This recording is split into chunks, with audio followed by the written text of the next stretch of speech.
Hello BookTube. Today for Tag Tuesday, I will be doing the Deep Space Nine tag. This tag was created by Steve Donahue for Book Truck 2023. And I'll leave a link to Steve's channel and a copy of the prompts in the show notes down below.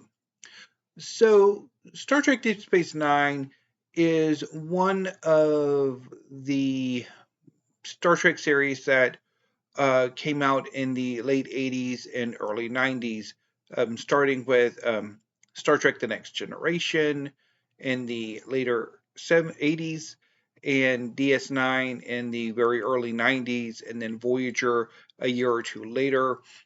Star Trek Deep Space Nine lasted from, I think, about 92 to 1999.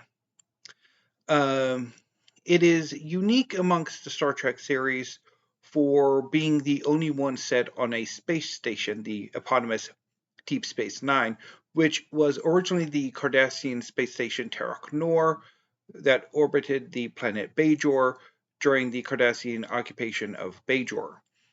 In the pilot episode, a wormhole linking the Bajor system to the Gamma Quadrant. Bajor is part in the Alpha Quadrant of the Milky Way galaxy.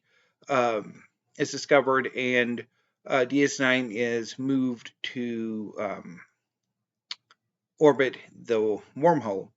So once the Cardassians evacuate the planet of Bajor, Bajor asks the Federation to come in and help operate the station in sort of understanding that in a few years, Bajor will join the Federation.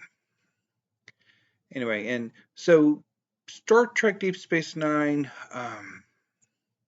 not only being set on a station, being set on a space station, allowed for more serialized storytelling and a recurring cast of characters, in addition to the core ensemble.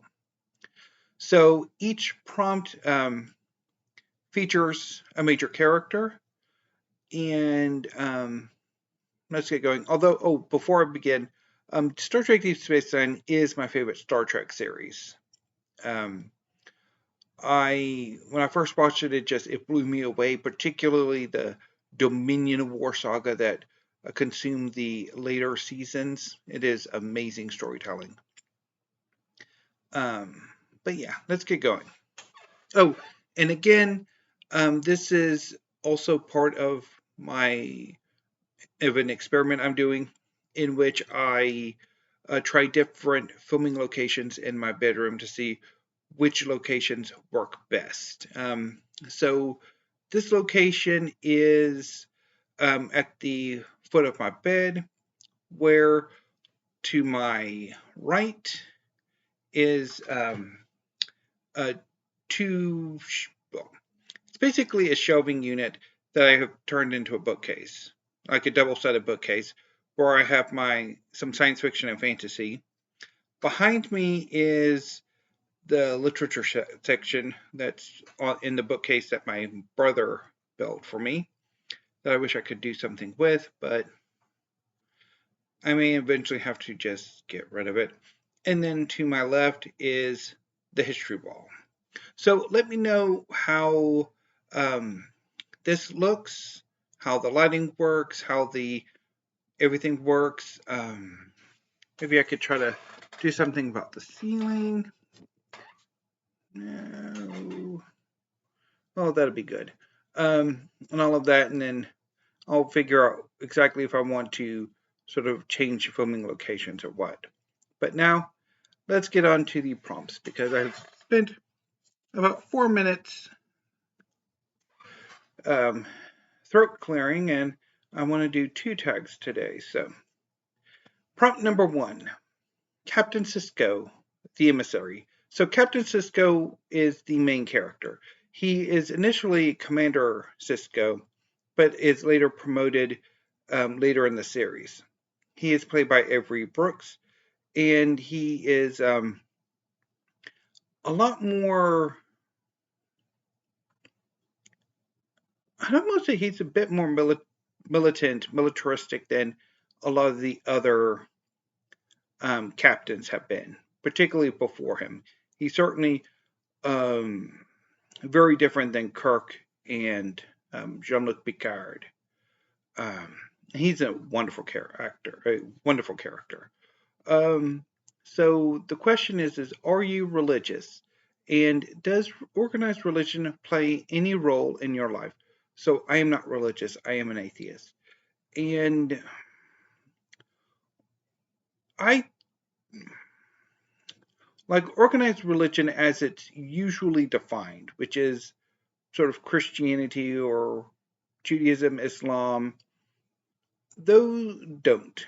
Um, I've never really developed that sort of um, interest in Christianity that some atheists do.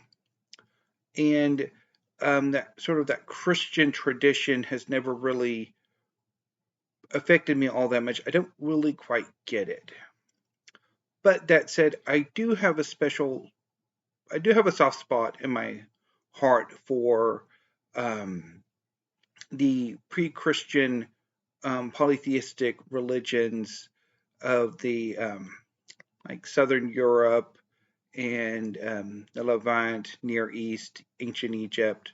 I do have a soft spot for that, particularly the Olympians, the Greek myths. I do have a soft spot for that, although I don't think you could really call that an organized religion. I mean, yeah, there are some neo-pagan or revivalists kind of groups, but I don't know. Anyway, moving on to prompt number 2. Major Kira, again a wonderful character, the former resistance fighter. Have you ever been in any kind of combat, armed or unarmed?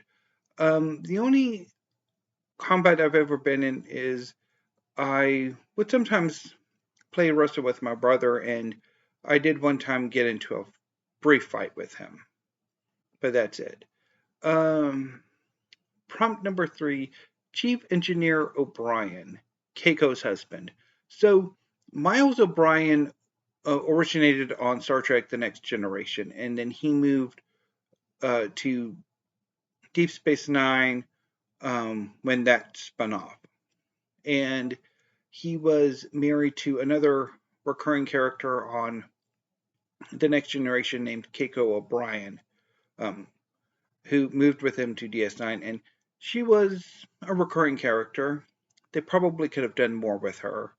But the question is have you ever had or do you currently have a nagging wife? If so, how often do you contemplate killing her and making it look like an accident? So I'm assuming this is well, I mean, of course, there's a Deb joke in here. Um, so I'm gay, so I've never had a wife. I will never have a wife. So no. Prompt number 4, Constable Odo, one of my favorite characters, the shapeshifter.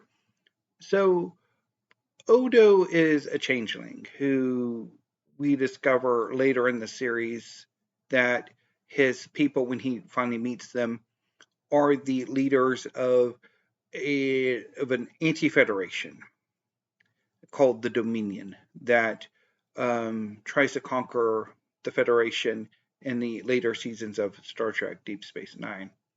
So the question is do you shapeshift in your daily life? Are you very different in different settings, so much so that we on BookTube would be surprised? I don't know. That would be, I think, somebody else would have to answer for that. Because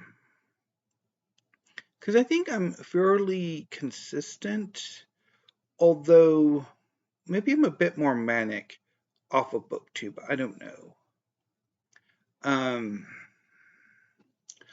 I do know that I have I don't know if this quite fits the question, but my tastes, my reading tastes have changed over time.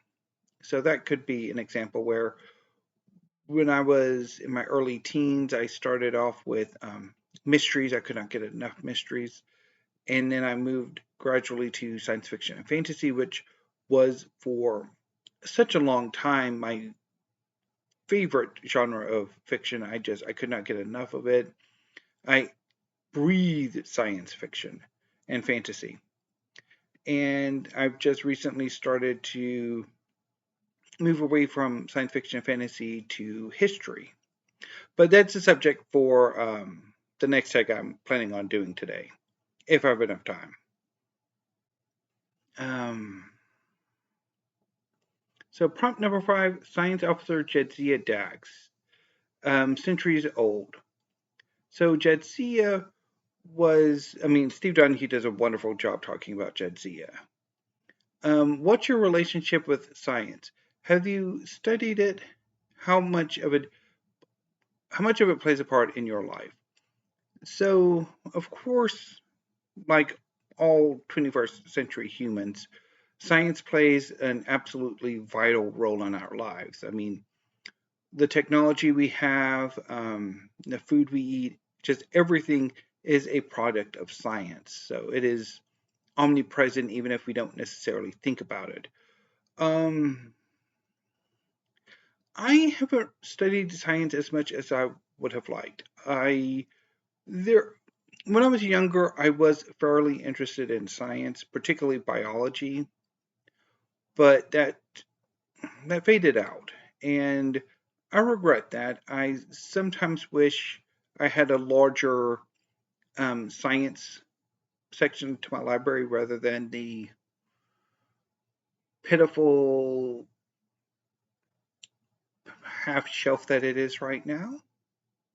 Well, technically less than a half shelf because that's basically my perpetually paltry, not history, nonfiction section. But anyway, prompt number 6, Jake Sisko. So, um, Star Trek: The Next Generation had Wesley Crusher, who was generally disliked by most of the fandom.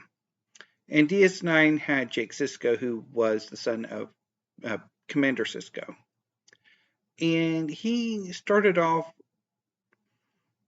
being fairly a troublemaker, fairly the scrappy, but he gradually, as the series progressed, as Sarah Lofton, his actor, grew up, Jake Sisko really matured, and he's quite interesting. Although much I think is with Wesley Crusher, they could have done more with him than what they did. But the question is um, were you annoying as a kid, and how annoying on a scale of 8 to 10 are your own kids? So I think I was a fairly annoying child. Not in that persistent sort of troublemaking way, but I think I probably annoyed a lot of people when I was a kid. And I have no kids, but I do have nieces and nephews, so I'm going to use them. The 4 children of the apocalypse and the new baby. Well, technically, I think she's no longer a baby since she's 1. But um, anyway, so famine is an 8 because there are points where she's annoying, but if you leave her alone, she can pretty much fend for herself. Pestilence is about a 15. She has her moments where she is just insufferable. War is an 8. With really, he's very much like famine, in that leave them alone. If there's nothing really bothering them, they can just he can fend for himself like she can. Death is 1,000. He can be inordinately annoying when he wants to be. And the new baby, oh, I'll give her a 9 because she's a baby. Um, Prompt number 7, Lieutenant Worf. So much like with O'Brien, Worf moved from the Next Generation, really the Next Generation movies, to DS and to Deep Space Nine, and that was a wonderful decision. Michael Dorn does a wonderful role with Worf, particularly on DS9. It's just that's where that character came to life. And he is, of course, Chief of Security. Was there ever a time when you were embarrassed by your parents? What role do they play in your life? So, I think this is more from the Next Generation, in which Worf, who is a Klingon who was adopted by human parents, had pretty much occasional meetings with his parents on the Enterprise. I don't know if they ever came to DS9. But my parents never embarrassed me so much as annoyed me.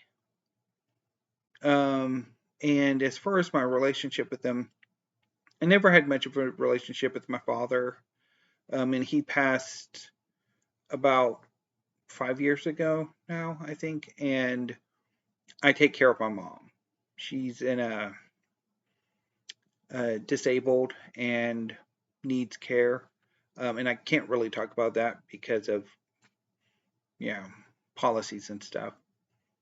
Prompt number 8, Quark, played by the amazing Armin Shimmerman. You're not so friendly bartender. Are you consumed by greed? So Quark is a member of the Ferengi species who are stereotyped by their obsession with profit. Do you manage money well? And what kind of a role does it play in your life? So, of the 7 deadly sins, greed is not one that particularly infects me. Those 2 sins are really wrath and lust, which I won't talk about the lust part, which maybe is part of going back to prompt number 4, is one thing, is that I don't really touch on that here on BookTube. Also largely because it might not actually be put up. Because there actually was, a week or so ago, a tag I was doing where I was talking about something. And I was telling a story, and YouTube just would not let me fully upload it. It's like, are you sure you want to do this? So I'm like, okay, if I can't upload it, I'm just going to go redo it. So it's like one of those tags that was a bit late, I think, because I came back a bit later to do it. But anyway, so do I manage money well? I think so. Although I have been splurging a bit lately with the books, but I do manage my money fairly well. I have a small little nest egg. I would like to grow it some, but I really do keep my spending under control. And it plays a larger role in my life than I want it to. I don't really like the idea of living my life for material gain, or for that material gain to be so vital for my continued existence. It's just, I want to live my life to enjoy it, to have fun, to experience new things and all of that, and not have to just devote my entire existence to labor. And finally, prompt number 9, Gul Dukat, the honorable enemy, or at least the occasionally friendly enemy. So the great thing about Star Trek Deep Space Nine is that it had some fantastic recurring characters, not only residents of the station, but also enemies, such as Gul Dukat. So Gul Dukat was the prefect of the station when it was Terok Nor. He was essentially, I don't know if he was also in control of Bajor as well, or just the station. But he was the last commander of Tarok Nor, and he wants it back. Although he alternates between kind of a friendly rival to an outright enemy throughout the series. He gradually becomes the leader of the Cardassian Union, the government of the Cardassian people, when they join the Dominion, the sort of anti-federation from the Gamma Quadrant that invades the Alpha Quadrant in the last seasons of the show. So the question is have you ever worn padded leather, had a complete mental breakdown, and thrown around bolts of mystical energy? I'm not particularly fond of padded leather. I have most certainly had complete mental breakdowns that have been rather destructive, and I'm not going to say whether or not I throw around balls of mystical energy or bolts of mystical energy. So that was the Star Trek Deep Space Nine tag. I cannot wait for what the Voyager tag is going to be, because I rather like that series too. At the time they were coming out, I actually liked Voyager more than Deep Space Nine, but later on I've come to appreciate DS9 a bit more. Although that could also be because I managed to just watch that whole series and have never quite gotten around to Voyager, and now I don't think I can, because I think all of Star Trek are now in Paramount Plus here in the States, which is annoying because I don't want to pay for it. But the only thing I'd used Paramount Plus for when I had it was to watch the live streams of Big Brother, which I really ought to do a Big Brother tag.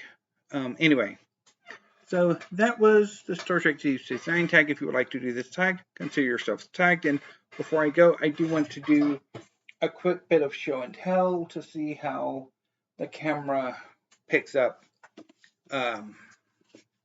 prompts here. So, The Never-Ending Story by Michael Enda. Okay, looks good. A little washed out from here, which may be making an appearance in September. I don't know. So I'm thinking of doing Shorty September, but I don't know. It depends what else I want to do, and also if I can find any movies for that movie prompt. But anyway, BookTube, I will be back shortly with another tag. So until then, thank you. Have a great afternoon and stay safe.